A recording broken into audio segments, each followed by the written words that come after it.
कर्नाटक में विगत दिनों हुए जैन संत की निर्मम हत्या के विरोध में आज सकल दिगंबर जैन समाज के हजारों लोग रैली के रूप में कलेक्ट्रेट कार्यालय पहुंचे।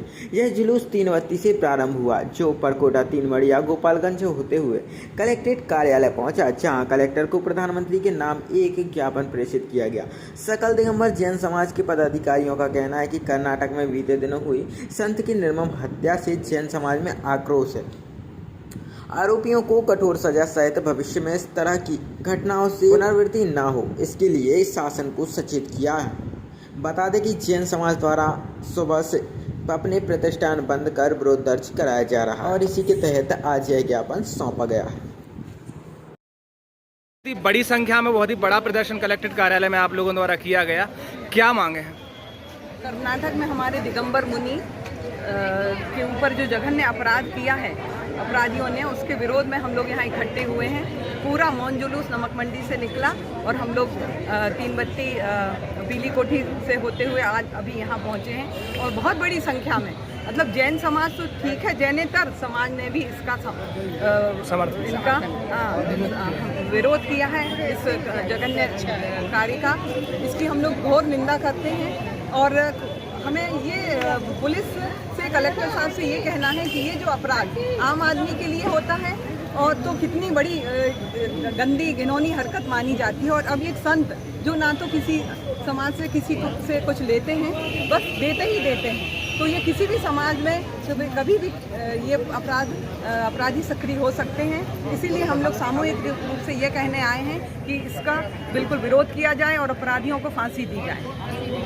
विगत वर्षों में साधुओं के ऊपर ये विषय सिर्फ जैन साधुओं का नहीं है। अभी वर्तमान में कुछ दिन पूर्व ही कर्नाटक में एक जैन साधु राम कुमार नंदी जी महाराज के ऊपर जिस तरह से हमला करके उनकी निर्मम हत्या की गई, ये न केवल जैन समाज के ऊपर एक बहुत बड़ा हमला है, वरन हमारी संस्कृति, हमारी जो सभ्यता है, उस पर हमला है। ये हमले आप देख रहे होंगे सुनियोजित साजिश के तहत हमारे तमाम जो वर्गों के साधुगण हैं उनके खिलाफ हो रहे हैं।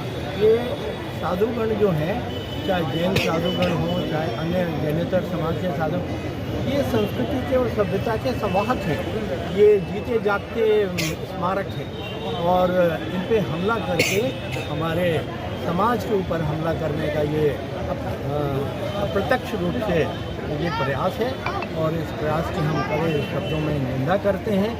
ऐसे तत्व जो इस साजिश में शामिल हैं उनके खिलाफ कड़ी से कड़ी कार्रवाई की जाए और जो दोषी पाए जाएंगे, अभी जो जघन्य हत्याकांड हमने किया है, उनको निश्चित रूप से ऐसे हत्यारों को फांसी के अलावा और कोई विकल्प नहीं होना चाहिए।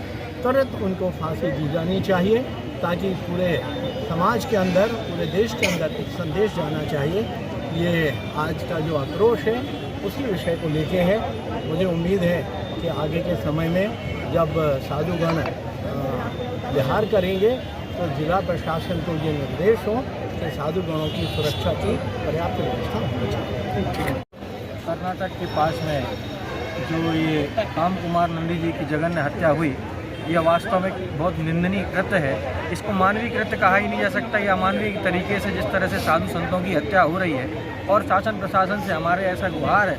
मैं आज इस केस के बाद में, आज प्रकरण के बाद अपील करना चाहूँगा माननीय प्रधानमंत्री जी से कि एक विशेष सुरक्षा कानून बनाया जाए जिसमें साधु संतों की रक्षा का विशेष कार्य किया जा सके। आज ये जो कृत्य किया है, आज टुकड़े टुकड़े करके संत के फेंके जा रहे हैं। जब संत सुरक्षित नहीं तो समाज सुरक्षित कैसे होगी? जब संत हमें सदगति का मार्ग बताते हैं, ऐसे संतों के साथ, ऐसी दुर्गति के साथ यदि कृत्य किए जाएंगे तो हम अपनी समाज को कहाँ लेकर जा रहे हैं, हम अपनी जनता को कहाँ लेकर जा रहे हैं, ये चिंता का विषय है। मैं सकल समाज की ओर से आज प्रधानमंत्री महोदय से एक निवेदन करना चाहूँगा, आग्रह करना चाहूँगा कि एक विशेष कानून की व्यवस्था की जाए जिसमें साधु संतों की सुरक्षा का विशेष ध्यान रखा जाए। संत समाज का होता है, संत सकल समाज का होता है, किसी एक का नहीं होता। मैं निवेदन करूँगा। इस घटना के आरोपियों पर अभी तक क्या कार्रवाई की गई? अभी तक आरोपियों को आरोप तय करने के बाद कोर्ट ले जाया गया और सामान्य धाराओं के अंतर्गत भी काम किया जा रहा है। तो यह अपने आप में निंदनीय है, क्योंकि यह कृत्य कोई सामान्य कृत्य नहीं है, किसी एक व्यक्ति विशेष का कृत्य नहीं है, इसमें सकल समाज के लिए जो हुआ है। आज पूरे भारतवर्ष की जन समाज इसके प्रति आक्रोश व्यक्त क्या कार्रवाई होना चाहिए ऐसे लोगों के ऊपर। तो मैं संविधान में जो जितनी भी धाराएं हैं और उन धाराओं के ऊपर जाने के बाद एक विशेष कानून बना के इनको फांसी की सजा कम से कम होनी चाहिए, ऐसा मेरा अभिप्राय है। एक और सवाल मैं पूछना चाहूँगा कि जैन साधु जो होते हैं ना तो वस्त्र पहनते हैं, ना उनके पास कोई आभूषण होते हैं, ना कोई पैसे उनके पास होते हैं, तो आखिर क्या कारण ऐसे रहे होंगे कि असामाजिक तत्वों द्वारा उनके साथ इतनी निंदनीय घटना की गई? क्या वो मंसूबा हो सकता है? मंसूबा मेरे अनुसार, जहाँ तक हम लोगों ने छानबीन की और जानकारी प्राप्त हुई है कि माननीय जो हमारे महाआचार्य श्री काम कुमार नंदी जी उस जगह पर निर्माण का जो काम करा रहे थे, उस निर्माण का काम, जो क्षेत्र का काम लगातार चल रहा था, उसको लेकर जो स्थानीय माली और उनके बीच में जो कुछ भी आपस में बातचीत हुई है, परंतु ऐसा कृत्य किया जाना समझ में नहीं आया और ये समझ के बाहर ही लगता है। कारण ये है कि कहीं भी काम चलता है, यदि कोई काम होता है तो 19-20 होने पर यदि किसी स्थानीय व्यक्ति द्वारा उसको समझाया जाता है, बताया जाता है, वास्तु में कोई कमी है, कोई कारण से क्षेत्र का विकास कराया जाता है, और ऐसे कृत्य को कर देना तो ये तो अमानवीय कृत्य हुआ।